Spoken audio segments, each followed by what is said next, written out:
ねえねえ、すみれ。今日はどんな話題について話していくと？葵、今日はね、ワールドカップでの日本代表の大勝の裏で、スタンドの応援風景が韓国国内で大きな議論を呼んでいるという話題についてよ。現在、ワールドカップの舞台で日本代表が素晴らしい試合を見せて、さらにはサポーターのゴミ拾い行動が世界中から称賛されているの。でも、その一方で、韓国では、旭日旗での応援をめぐって、非常に激しい批判が巻き起こっているんだよ。今日は、ワールドカップにおける日本サポーターの旭日旗応援に対する韓国メディアの厳しい批判、そして過去の大会から続く旭日旗をめぐる論争と、韓国ネットユーザーのリアルな反応について、徹底的に解説していくよ。ワールドカップの話題やね。うちも、毎日ニュース見とるけん。日本が勝ったのは知っとるよ。でも、日本代表が勝って、サポーターがゴミ拾いして褒められとるっていう、すごく平和で話のはずやのに、なんでまた、韓国で激しい議論になっとると？サッカーの試合と関係ないところで揉めるの、ほんまに疲れるばい。葵の言う通り、最初は、とてもいいニュースだったんだよ。森保一監督率いる日本代表は、チュニジア代表とのワールドカップグループステージ第2戦を、見事に4対0で制し、圧倒的な大勝だったんだよ。4対0って、サッカーで言ったらボロ勝ちやん。森保監督も選手も頑張ったんやね。チュニジア代表相手に、それだけ点取れるって、日本のオフェンス陣が爆発したってことやろ。素直に喜べばよかやん。さらにね、この試合は、特別な意味を持っていたの。実は、1930年の第1回大会から数えて、なんと、通算1000試合目のワールドカップ本大会の試合だったんだよ。そんな記念すべき節目となる試合だったこともあり、世界中から大きな注目を集めていたの。通算1000試合目？そんな歴史的な瞬間に日本代表が試合して、しかも4対0で勝つってめちゃくちゃ持っとるやん。選手もサポーターも一生の思い出になるばい。そして素晴らしいのは試合結果だけじゃないの。試合後には日本サポーターが恒例となっているスタンド清掃を実施したんだよ。自分たちが出したゴミだけでなく、周りのゴミまできれいに片付ける、その姿は、海外メディアからも高く評価されているの。ああ、それも、ニュースでよく見るね。日本人は、来た時よりも美しくして帰る、ってやつやろ。海外の人からしたら、試合終わった後に、観客が自主的に掃除するなんて、信じられん光景らしいけんね。世界中で褒められとるなら、日本人として、鼻が高いばい。ここまでは、本当に誇らしいニュースだよね。しかし、韓国メディアは全く別の場面に注目したようなの。現地からの試合中継の映像に、旭日旗を掲げて応援する日本人サポーターの姿が映り込んだというんだよ。出た、またそのパターンかいな。せっかく記念すべき1000試合目で大勝して、ゴミ拾いで世界中から褒められとるのに、重箱の隅をつつくように、そこを見つけてくるんやね。で、韓国メディアは、なんて言っとると？韓国紙のスポーツキョンヒャンは、ゴミは片付けるが、旭日旗は振ると、題して、日本サポーターの行動を痛烈に批判したの。スタンド清掃という素晴らしい行いで、称賛を受ける一方で、旭日旗の掲出については、強く問題視する論調を展開したんだよ。ゴミは片付けるが、旭日旗は振るって、なんちゅう皮肉なタイトルなんよ。せっかくの善意のゴミ拾いまで、嫌味を言うための前振りに使われとるやん。日本のサポーターは純粋に応援して純粋に掃除しとるだけやのに、わざわざそれを対比させて悪者みたいに書かんでもよかろ。葵の気持ちもわかるよ。でも韓国側にとってはそれだけ見過ごせない問題だということなの。これを受けて孫新女子大学のソギョンドク教授が自身の SNS で強い批判の声を上げたんだよ。ソギョンドク教授ってこういう話題の時に必ずと言っていいほど名前が出てくる人やんね。うちでも知っとるばい。今回は SNS でなんて言うとるん？ソギョンドク教授はね、ワールドカップの応援道具として旭日旗を使用することは、アジアのサッカーファンにとっては、戦争の恐怖を思い起こさせる行為だと批判したの。戦争の恐怖か。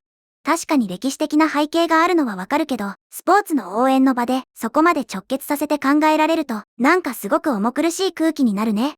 応援しとるサポーターからしたら、ただ応援の旗振っとるだけやのに、って思っとるかもしれんやん。そうした考え方の違いが大きな対立を生んでいるんだよ。そして、ソギョンドク教授は批判するだけにとどまらず、日本の第3戦の前に、今回の第2戦で登場した日本の旭日旗応援を FIFA に告発し、再発防止を求める予定だと述べたんだよ。FIFA に告発？ちょっと待って、そこまで大ごとにすると？第3戦の前に告発するってことは、何としても次の試合で旭日旗を出させんようにプレッシャーをかけとるわけやん。FIFA も、そんな告発されたら対応せなあかんくなるし、選手たちにも変なプレッシャーかからんか心配ばい。この後、この旭日旗に対する両国の認識の決定的な違いと、韓国ネットユーザーの激しい反応について詳しく見ていくんだけど、でもその前に、ここでみんなにお願いがあるの。もし、この動画が面白いなって思ったら、ぜひ、チャンネル登録とグッドボタン、高評価を押してね。ここまでの話を聞いて、少しでも面白いな、役に立つなと思ったら、ぜひ、チャンネル登録とグッドボタン、高評価ば、ポチッとよろしく頼むばい。さあ、その、両国の認識の違いってやつを詳しく教えてや。そもそも、なんで、ここまで、毎回大騒ぎになると？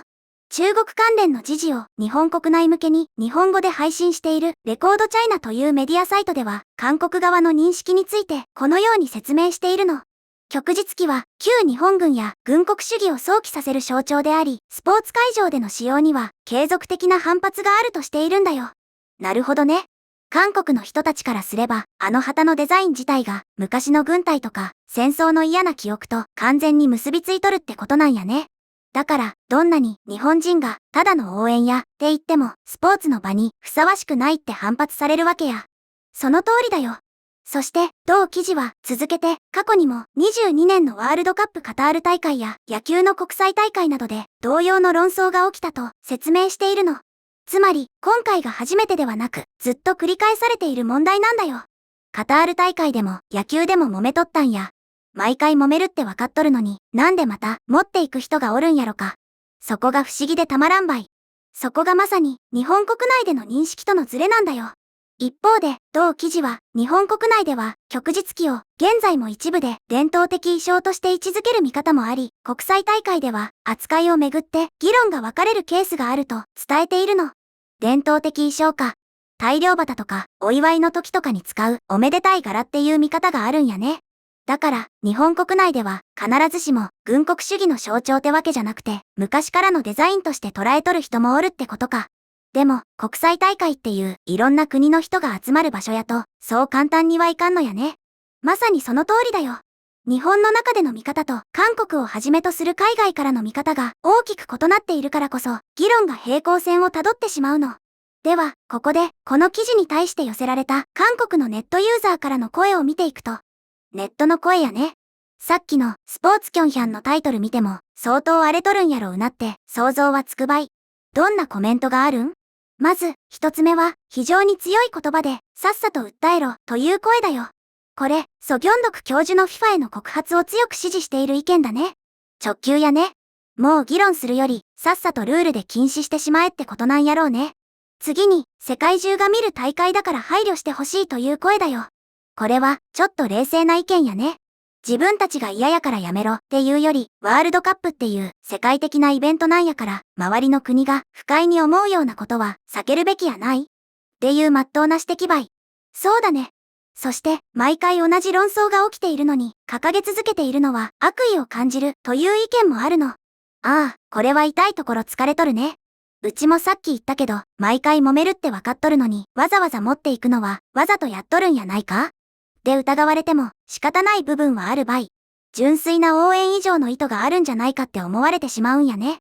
一方で、スポーツに政治を持ち込むべきではないという声も見られたんだよ。これは意外やね。韓国のネットユーザーの中にも、スポーツはスポーツとして楽しもうやって思っとる人がおるんや。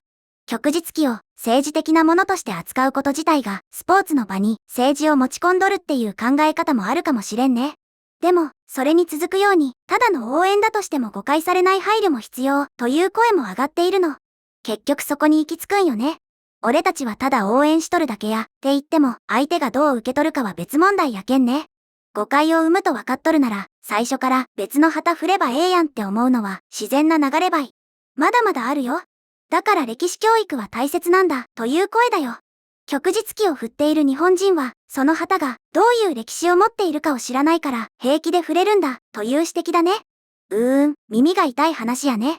確かに、日本の学校で旭日旗の歴史について深く習うことってあんまりない気がするばい。ただのデザインとしてしか知らん人も多いやろうし。そして、こんな厳しい意見もあるの。スタジアムでゴミ拾いをして上がる評判より、旭日旗を掲げて下がる評判の方が大きいと気づくべき、という声だよ。これめっちゃきつい。せっかくのゴミ拾いの善意を完全に打ち消してマイナスにしとるって言われとるんや。応援に行ったサポーターからしたらショックやろうけど、外から見たらそういうバランスで見えとるってことなんやね。さらに、何を誇りに思って旭日旗を振っているのという疑問の声や、なぜ日本の国旗は別にあるのにわざわざ旭日旗を持ってくるのか意味がわからないという意見も見られたんだよ。確かに、日本の国旗は日の丸なんやけん。普通に日の丸振って応援すれば誰からも文句言われんのに。なんでわざわざ論争になるような旗を選んで持ってくるんか、韓国の人からしたらほんまに意味不明なんやろうね。うちも正直ちょっと不思議に思うばい。同記事ではなぜそこまで韓国側が反発するのか、歴史的な背景についても改めて説明しているの。旭日旗はかつて日本が太平洋戦争をはじめとするアジア各国に対する侵略の際に前面に掲げた旗であり、日本の軍国主義と帝国主義を象徴するものだと書かれているんだよ。韓国のメディアやネットユーザーにとって旭日旗はただの旗やなくて過去の辛い歴史の象徴そのものなんやね。そういう背景があるってことを同記事ではしっかりと強調しとるわけや。そうなんだよ。そして問題はスタジアムの中だけではないの。日本は今月15日のオランダとの第一戦でもスタジアム外での街頭応援で旭日旗を使用しているという事実が指摘されているんだよ。スタジアムの中だけやなくて外の街頭応援でも使われとるんや。もうどこにでも出てくるって感じになっとるね。これじゃあ韓国のメディアがまたかってなるのも無理ないばい。同記事の最後ではワールドカップなどの国際大会において旭日旗の登場は常に物議を醸してきたとまとめられているの。最近の例で言うと、2024年のパリオリンピックの自転車競技、男子ロードレースでも、旭日旗による応援が登場し、波紋を呼んだんだよ。オリンピックでもか。自転車競技って、沿道で応援するやつやろ？あんな世界中継されるような場所でも旗振っとったんや。もうサッカーだけに限らん問題なんやね。さらに、先ほども少し触れたけれど、2022年のカタール大会では、日本の応援団が、スタジアムで旭日旗を掲げた際に、FIFA の安全要員が即座に静止しているという事実もあるの。FIFA の安全要員が直接止めに入ったんや。それって、大会の運営側も、これはトラブルの元になるからあかん、って判断したってことやん。そこまでされとるのに、なんでまだ持ってくるんか、ほんまに謎ばい。同記事はこう締めくくられているの。しかし、相次ぐ批判にもかかわらず、旭日旗応援はなくならず、毎回登場している、とね。なるほどね。批判されても止められても、毎回必ず登場する。だからこそ、韓国メディアもソギョンドク教授も、もう、FIFA に直接告発するしかない、って強硬な手段に出ようとしとるわけやね。ゴミ拾いで世界から褒められとる裏で、こんな根深い問題がずっと続いとるとは思わんやったばい。本当に複雑で難しい問題だよね。スポーツを純粋に楽しむ場であるべき国際大会で、歴史認識や政治的な問題が絡んでしまうのは、とても残念なことなの。でも、こうして違う視点からの意見や背景を知ることも、とても大切なことだと思うよ。ということで、今日は、ワールドカップにおける日本サポーターの旭日旗応援に対する韓国の反応や過去の論争という話題について見てきたけど、みんなはどのように思ったかな？今回の動画の感想は、下のコメント欄で教えてね。もし、この動画が役に立ったと思ったら、高評価とベルマーク。チャンネル登録まだの方は、チャンネル登録もよろしくお願いします。では、また次回の動画でお会いしましょう。すみれの最新動画は左、おすすめ動画は右です。どちらも見てくれると嬉しいな。